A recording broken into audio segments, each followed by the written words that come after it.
தற்போதைய அண்மை செய்தி.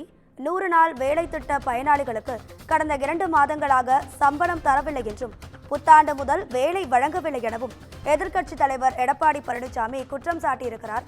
இது குறித்தான கூடுதல் தகவல்களை தருவதற்காக நமது தலைமை செய்தியாளர் சிவா இணைப்பில் இருக்கிறார். சிவா, வணக்கம். உங்க விரிவான தகவல்களை சொல்லுங்க.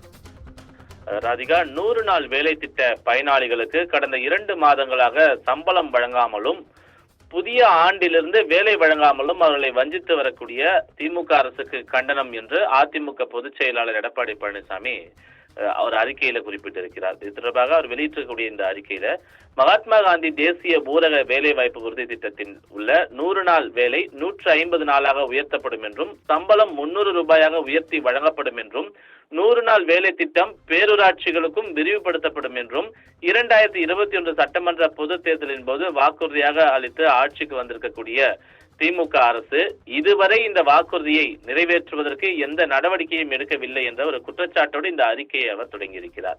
100 நாள் வேலை திட்டத்தில் பணிபுரிபவர்கள் பெரும்பாலும் கிராமங்களில் வசிக்கக்கூடிய ஏழை எளிய மக்கள் தான் என்றும், இந்த சம்பளத்தை நம்பிய அவர்களுடைய வாழ்க்கை இருக்கிறது என்றும் குறிப்பிட்டிருக்கக்கூடிய அவர், தமிழகம் முழுவதும் கடந்த 2 மாதங்களாக 100 நாள் வேலை திட்டத்தில் பணிபுரிபவர்களுக்கு வழங்க வேண்டிய சம்பளத்தை இந்த அரசு இன்றளவும் வழங்கவில்லை என்ற ஒரு குற்றச்சாட்டை முன்வைத்திருக்கிறார்.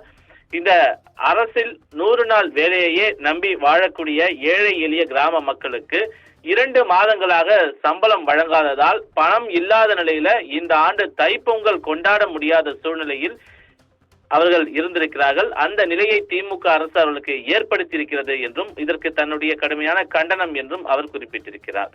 புத்தாண்டு பிறந்த ஜனவரி மாதத்தில் பல மாவட்டங்களில் இந்த அரசு இதுவரை 100 நாள் வேலை வாய்ப்பு திட்டத்தின் கீழ் வேலை வழங்கப்படவில்லை என்ற செய்திகளும் வருகின்றன என்பதை குறிப்பிட்டிருக்கக்கூடிய அவர், 100 நாள் வேலை திட்ட பயனாளிகளுக்கு வழங்க வேண்டிய நிலுவை சம்பளத்தை உடனடியாக வழங்க வேண்டும் என்றும், மீண்டும் அவர்களுக்கு தொடர்ந்து வேலை வாய்ப்பை வழங்க வேண்டும் என்ற ஒரு வலியுறுத்தலையும் அதிமுக பொதுச் செயலாளர் எடப்பாடி பழனிசாமி தன்னுடைய அறிக்கையின் மூலமாக தமிழக அரசுக்கு இந்த வலியுறுத்தலை முன்வைத்திருக்கின்றார். ராதிகா, உங்க விரிவான தகவல்களுக்கு நன்றி சிவா.